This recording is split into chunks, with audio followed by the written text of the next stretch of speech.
Not even nostalgia is worth looking back. If you look at your life, you will realize that most of the times that you feel good about life is when you review nostalgia, and then perhaps any other part of the past that is not belonging to nostalgia is full of suffering, full of misery. Therefore, nostalgia helps. But honestly, past has no value.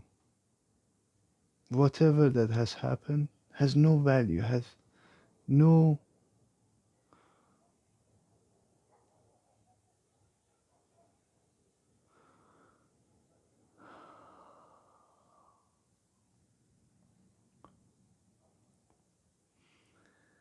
has no value in terms of helping you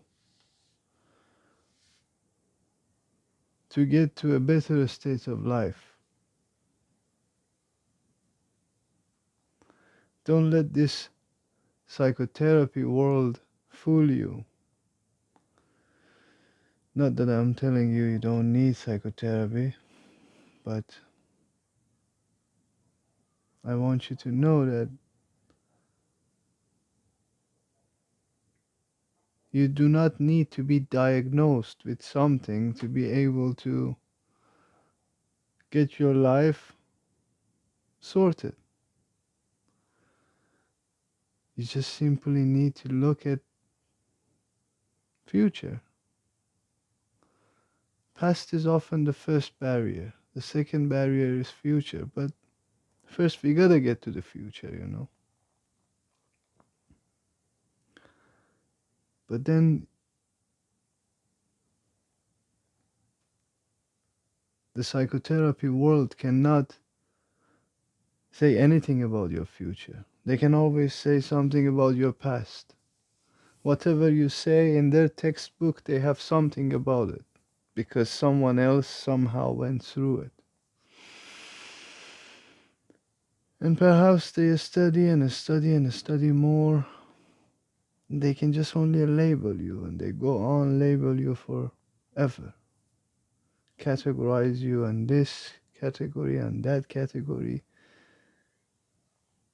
Just bunch of letters next to each other and you're identified with that. ADHD, ADD, so many other alphabets.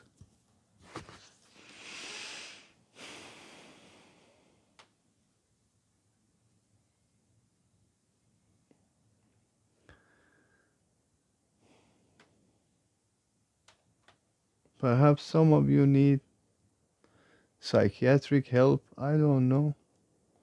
Of course, I'm not talking to all problems in the brain, but mostly those personality ones, mostly the ones that they tell you who you are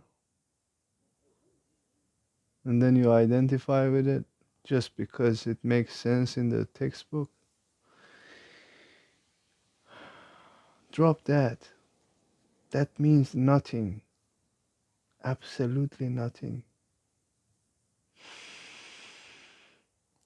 Get into the future state of suffering, future state of agony. Why do you want to stay in the past state of suffering? Future state of suffering at least has some growth in it, at least has some wisdom in it, some life in it, some mundane way of living in it. But it's at least, helpful. Past is not helpful at all. Don't look back. Don't look back for this nostalgia. I often see, I mean, I also am in that state myself sometimes. I don't know if you have old friends, you will know even more. They always want to talk about, oh, yeah, you remember 10 years ago, this place, that place, here and there. And I'm like, what's the point of this? Why do you get involved with 10 years ago? I'm not that person at all. Are you that person? Really? That's sad. But I guess people like that. And they never grow. They never really grow. They live in nostalgia. They think that was the best time of their life.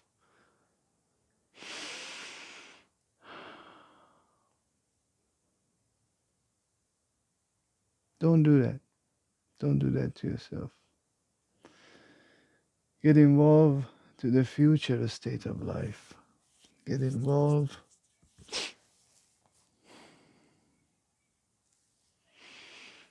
to creation.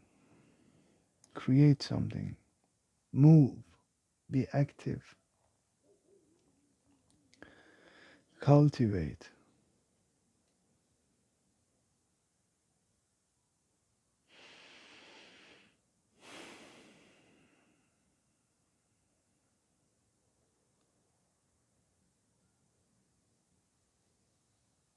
Look ahead. Your future is there.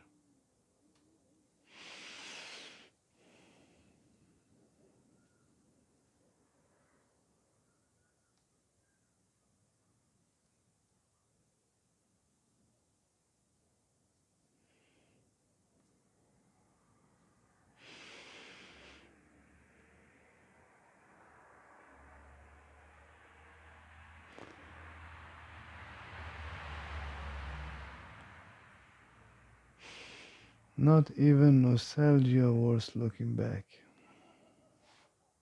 I think it's pretty nice. I actually was very excited myself when the title popped up in the head. I was like, damn, this is a good philosophy. You gotta share it. And then I was like, yeah, maybe I will share it. But I'm not sure how because it's really hard to tell people to not get involved with nostalgia.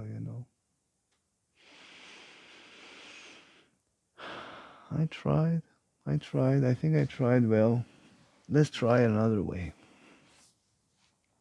Let's do it another way. Let me hear it again. Not even nostalgia is worth looking back.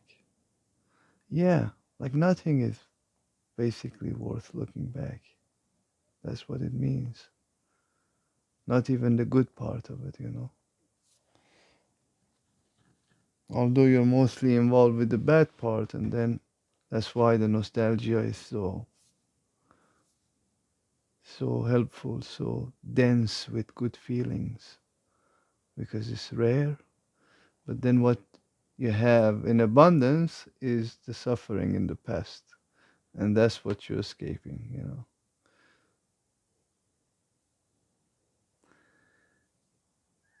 Yeah, I don't know. I always thought to myself, is it me that I'm so good at moving on?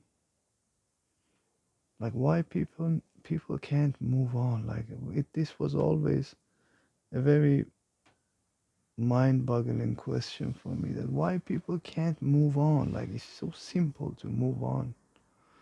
How can people be attached to an idea so intensely? Like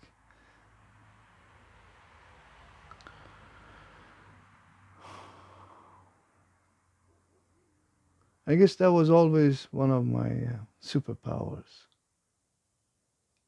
being easygoingness, it really gives you superpower. Like everyone will just at the end feel good about you because you're just so easygoing. There is no easier way to be with a person that much easygoing I am, you know. So you rarely find someone that it can be pretty easy to be around. But around me, it's very easy. It's just like you sit here, you do nothing, I do nothing, that's fine.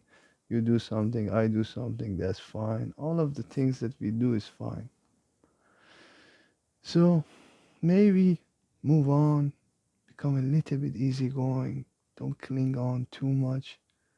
There is not much of a attachment in this world that is worth attaching yourself to. You know, it's very simple.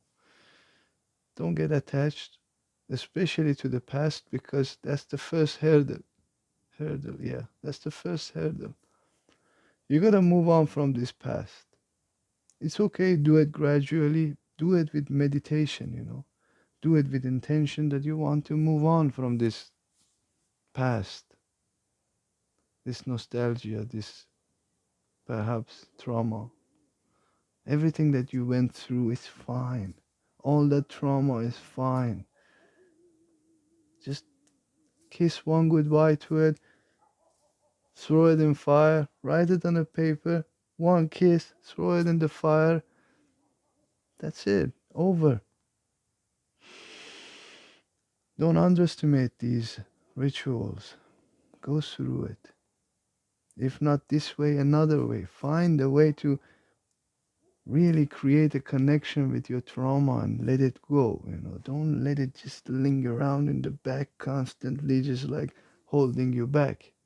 Take it, you know, take this trauma from the past, bring it to the present, put it down on a paper, throw it away. Yeah, yeah, yeah. Mommy, talk so much. But you don't listen. That's why I'm talking, you know. I talk too much. I know, but you don't listen. You might say, oh, yeah, I listen to you in the comment here and there. But there are many of you that don't listen. So this is for you. I hold you accountable to move on, to let go. It's the easiest thing. It's really the easiest thing. When you let go of something, that means you don't have the responsibility of it anymore. Like if you give something to someone, it's like, oh, I don't have any responsibility of that anymore. So let go. That's it. Not even nostalgia worth looking back. Much love. You take care of yourself. Have a good one.